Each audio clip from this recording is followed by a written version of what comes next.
All right. Well, hey everyone, welcome back to Crypto Top 10. My name is John, and I'm here to talk to you about some of the trending articles in the crypto news space. As always, off the top, thanks to everyone who is subscribed wherever you're finding this content. I really do appreciate it. It goes a long way to helping me out, and your support means the world to me, even if it's just hitting a like button, hitting the subscribe button, or just watching or listening to what I do the whole way through. I really do appreciate it. I got a nice little lineup for you guys today. Make sure you check out the description down below. There'll either be a link you can follow or links to the articles themselves so you can check everything out for yourself. So let's hop into it. Tron. Got to talk about good old Tron again. Justin Sun, the CEO, for those of you who don't know who that'd be, but he introduced an observation list for the Sun mining pool community. Justin Sun has made recent and repeated attempts to attract more investors to Tron's DeFi sector. This latest announcement probably aims to achieve this goal and will therefore provide more features to Tron users in the future. I mean, yeah, the more people can get into your protocol, the more people using it, the more stable it becomes, and the higher in price it goes. So everybody wins. Sun, not Justin Sun, but Sun, the native token of Tron's DeFi platform, will be able to be mined in the future through the creation of mining pools of world-class global assets. Assuming I found the right Sun on Blockfolio, the logos seem to match, but it is very new. This new Sun token for Tron's DeFi platform is currently trading around $22.50 with a little bit of fluctuation. Not too bad for a pretty new asset. I was able to figure out that pretty much right now they're doing their Genesis mining for it. And for every 10,000 Tron you've got on the platform, you're earning about 2 Sun. Not a crazy amount, but for every 10,000 Tron, which is currently valued at, around 300 and some bucks, you can then get yourself another 40 or 50 bucks in Sun. So not too bad, quite honestly. But yeah, so these assets are going to be tokens of the TRC10 or TRC20 standard, which are Tron's tokens, just like how there's Ethereum's ERC20 standard. It's just, yeah. Tron has got a lot of controversy for kind of copying things, though everything's open source, so what you gonna do about it? So, with the upcoming launch of Sun Community Self-Governments, the community will be fully governed by users as they will vote with Sun for setting up new mining pools. So basically, they want this Sun token to be used as like a little here to there type thing, and allow the introduction of external assets into the Tron ecosystem. So that way they can then have these mining pools going so you can potentially earn other coins while participating in Tron's DeFi system. And the first batch of tokens that are not going to be TRC10 or TRC20 that will be under observation are the following: Bitcoin, Ethereum, XRP, Bitcoin Cash, Litecoin, Bitcoin SV, and Steam. I didn't even know that was still going. Users will be able to vote for the assets proposed and decide if they want to do that. Also, good old Justin Sun revealed the latest Tron DeFi sector statistics. He's pretty happy with the fact that the Tron amount collateralized on the platform exceeds $9 billion, or 9 billion Tron. Sorry, not dollars, but Tron. I mean, that's not horribly bad if you ask me. Sun also celebrated that Tron exceeded the block height of 23.3 million, according to Tron Scan. He's saying it's a sign of growth for the Tron ecosystem. I would say he's both right and maybe a little bit wrong. A lot of the Tron that is staked in the DeFi system is for the purposes of mining the Sun token. If it stays or not once the mining period ends tomorrow is going to be its true test. But as always, Justin is a hype man. But that'll do it for Tron. Let's hop on over and take a look at Binance. They're getting sued, or someone's trying to. So Bitcoin's famously light Know Your Customer, or KYC, requirements are being targeted by the current owners of Zafe, a Japanese cryptocurrency exchange that got hacked back in 2018. It's kind of weird how they relate, and honestly, Binance is probably going to get out of this. They do have light-ish Know Your Customer requirements. They still meet all the minimum standards, but probably part of the reason Binance is as big as it is they know what the minimum standards are, and they don't go too far above that because that allows people to feel like they're giving less information and are then more inclined to open an account. Just my personal supposition. It might not do that much for them, but an increase or 1 or 2% in the user base because of it is more than enough for a big company like that. So these plaintiffs are claiming that its weak KYC requirements and high daily withdrawal limit facilitated the laundering of $60 million stolen from the exchange. The lawsuit was filed in the Northern District of California by representatives of the Fisco cryptocurrency exchange, which actually owns Zafe. So they're accusing Bitcoin of helping to launder $9 million in cryptocurrency and is seeking compensation for these alleged losses. The plaintiffs maintain that Bitcoin has the power to identify and stop stolen assets due to the traceable nature of the blockchain. In theory, that is true. However, in practice, it can be pretty hard if they use coin mixers, convert to privacy coins and back, and hop it around through 20, 30, 40, 50, 60, 100, 300 different wallet addresses. Depending on how thorough these hackers are, it's pretty hard to trace these things, quite honestly, if you know what you're doing. So a significant portion of this case document seeks to demonstrate why Northern California is the proper jurisdiction to sue them, which is globally distributed and is likely to be legally based in a tax haven country. Aren't they all? The first line of the argument is that Binance's servers are located in California because it uses Amazon Web Services. Amazon actually has a pretty robust cloud service community, and that's where Amazon makes a lot of their money.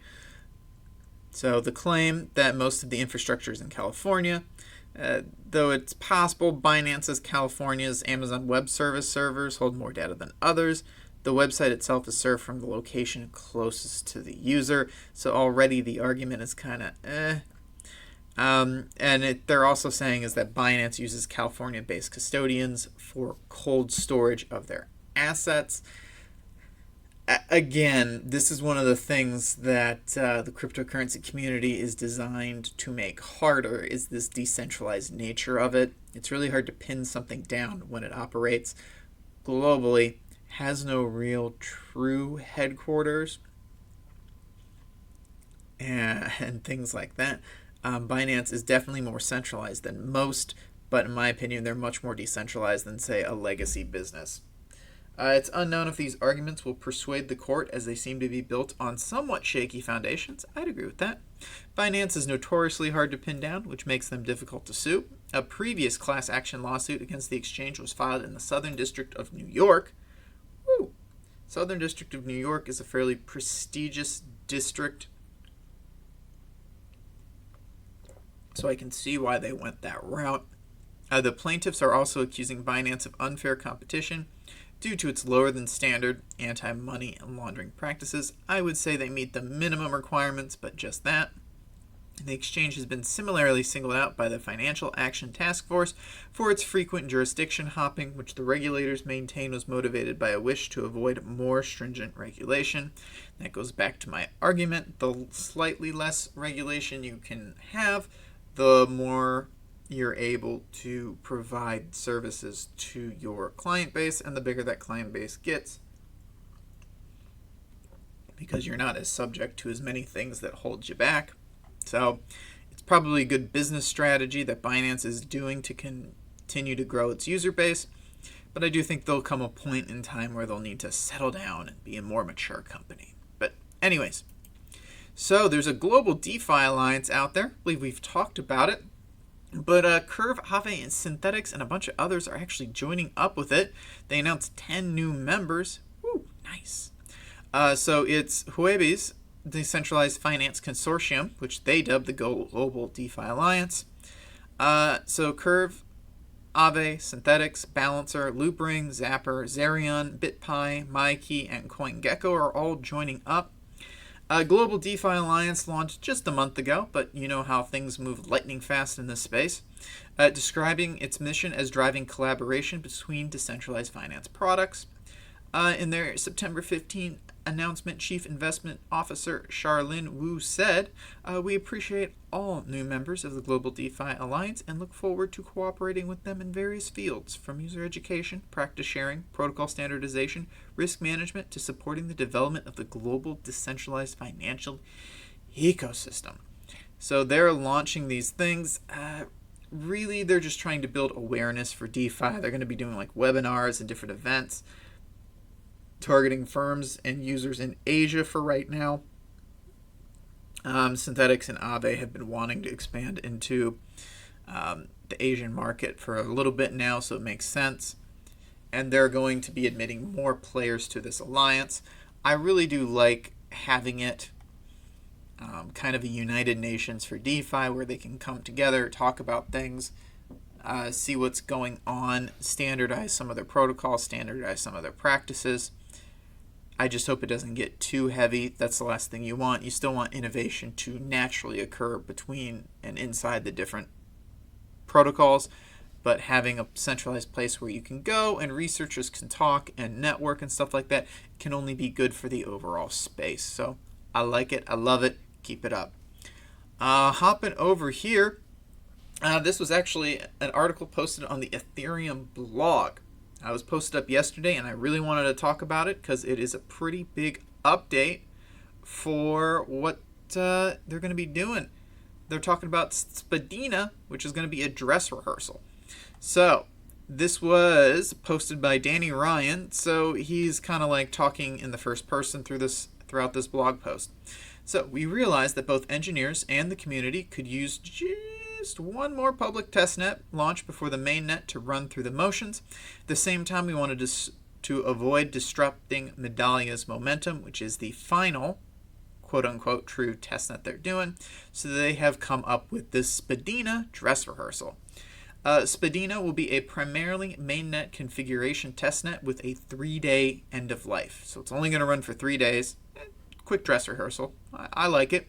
The main objective is to give us all another chance to go through one of the more difficult and risky parts of the process, deposits and genesis, before we reach mainnet. If all goes well, it should give us greater peace of mind before we jump into the real deal later this year. So basically, they're like, we think we know what we're doing, but we want to be absolutely sure, so we're going to be doing this extra little thing. You know what? Can't blame them. The launch of Ethereum Phase 0 is something that is very, very, very highly anticipated in the crypto space. And should they be able to get it going, they want it to go off smoothly. So this works. So should we be participating in this? Those of us listening, probably not, but you never know. If you want to try the latest and greatest iteration of the Launchpad, get your hands dirty with key generation and management, and check if you can set up your favorite client from scratch once more, then yes, you should certainly participate. Again, I'm not a programmer by trade, so I don't think this is something that I'll be participating in. I'll just be holding my Ethereum in cold storage and offline wallets. I might move it to any particular wallets that are claiming to support this transition to Phase 0 if that's needed, but otherwise I'm probably not going to do too much just because of no programming experience. He did want to make an extra note that Spadina only has this 3-day lifespan. Testnet might stay live for some amount of time after. The client teams, block explorers, and other key infrastructure providers will not provide support longer than the 3 days. So interesting little update. They're doing a little bit more, and everything still seems to be a go for us getting Phase 0 of Ethereum 2.0 by the end of the year, which is, in my opinion, 2 years too late, but we'll see what they can do. So, all right, that was your Ethereum news today. Don't often get to talk about a big update with them, but let's hop back over. We'll hop back into a Binance thing and finish things out. All right, so a little quick update. Binance, the regulatory friendly United States branch of the crypto exchange Binance. Yeah, there's a Binance.us going on out there. Unfortunately, because of this, there are certain states that were not approved. But at this time, Binance just added good old Alabama to its list, and a September 13th announcement complete with a football graphic as homage to one of the state's favorite pastimes. Dear God, they love their American football down there. The announcement also listed necessary steps for Alabamians getting started on the platform, including account creation and verification. That's good. It just adds another state to things. Alabama is on the east coast of the United States, thereabouts, and it is a fairly it's a fairly large state. Like, it's not huge, but it is a decent size. All the geography guys are going to attack me down in the comments. I know that Alabama is technically closer to the Gulf of Mexico, but is on the eastern side of the American continent. So just giving a general location there.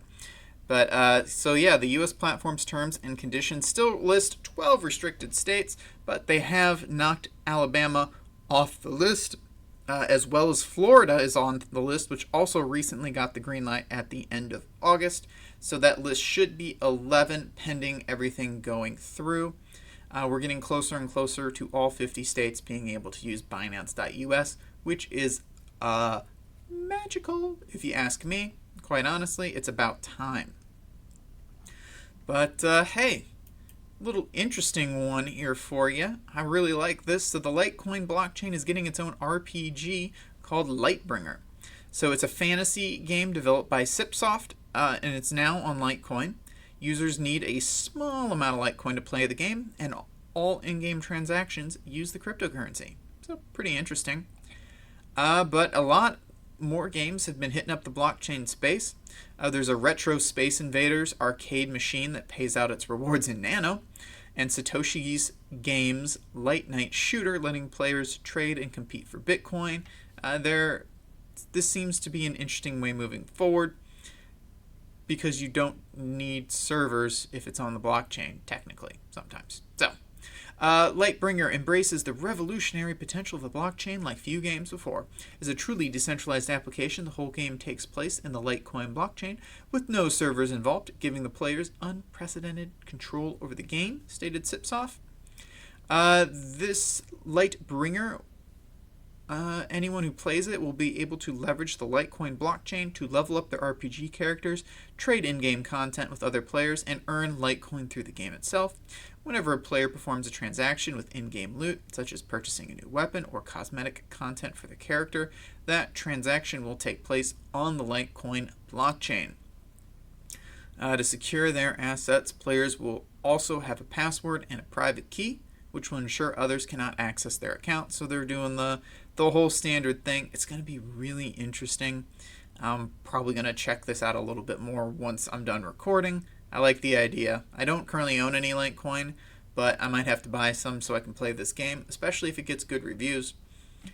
With every in-game transaction occurring on the blockchain, LiteBringer developers specifically chose Litecoin as the most suitable host for the game, stating LiteBringer is very vulnerable to spikes in transaction fees. If there is a spike, which happens in Ethereum from time to time, as we all know it does, our game would be unplayable for this period. So LiteBringer is offering true token ownership. The game is different as long as there is a client and the miner. The LiteBringer is immortal, and so are your assets. That's pretty cool. Remains to be seen. I'll have to check it out to see if you can withdraw your Litecoin from the game. That'd be kind of cool. You max out your character, sell all your high-level loot, get like 20, 30, 40 bucks in Litecoin, and be able to take that back to the exchange. It'd be pretty cool. I'd like it. But yeah, so nice little update there for you. A little free advertisement for LiteBringer, though they're not paying me. They probably should. But hey, whatever. And then to round things off, Bitcoin exchange Paxful is leaving Venezuela, citing sanctions from the U.S. Treasury Department's Office of Foreign Assets Control. And the exchange actually has been restricting Venezuelan customers from making certain transactions. The announcement was just being like, hey, due to concerns regarding the regulatory landscape around Venezuela and Paxful's own risk tolerance, we regret to report that Paxful will be ceasing operations there. Whatever. This summer, it had actually banned the use of accounts from Banco de Venezuela, the largest bank in the country, and then it forbid the use of petros, which is their state cryptocurrency, or any other transaction between the exchange that support the state-sanctioned cryptocurrency. So, there you go. OFAC sanctions against Venezuela prevent Americans from doing business with the Venezuelan government or government-owned businesses, as well as a litany of other things, and also a mountain of paperwork. So all this is probably just not worth it to Paxful. They don't do a lot of business in the country. So local Bitcoins moved more than 4.5 million US dollars last week in Venezuela. Paxful reported business of less than 25,000. So, I mean, 25,000 in a week is still pretty good, but that's just the flow. That's not your profit. So if they were profiting the standard, 15% on that, is probably not worth it for the amount of time and the headaches it was taking. So I can see why they pulled the plug on it. Venezuela does have a lot of sanctions on it. It's a very unstable country, and that's why Bitcoin is so popular down there, because it's so much more stable than anything else they've got going. But yeah, so that does it for 10 of the trending articles in the crypto news space. Let's hop on over to CoinMarketCap. Top 10 coins by market cap. See if we got any crazy things going on. Well, Binance is up 4.4%, getting close back to 11,000. That'd be nice if we could crest that. Bitcoin Cash is up 6.54%. Why? I don't know, but it is. Binance Coin is actually down 8.6%. Them getting sued might have something to do with it, or the meteoric rise to $33 after everything that went down yesterday and the day before. This is probably just them pulling back a little bit. No big deal. And all that fun stuff. Biggest winner for the past 24 hours is Quant, number 90, up 31%. Congrats to all you Quant holders.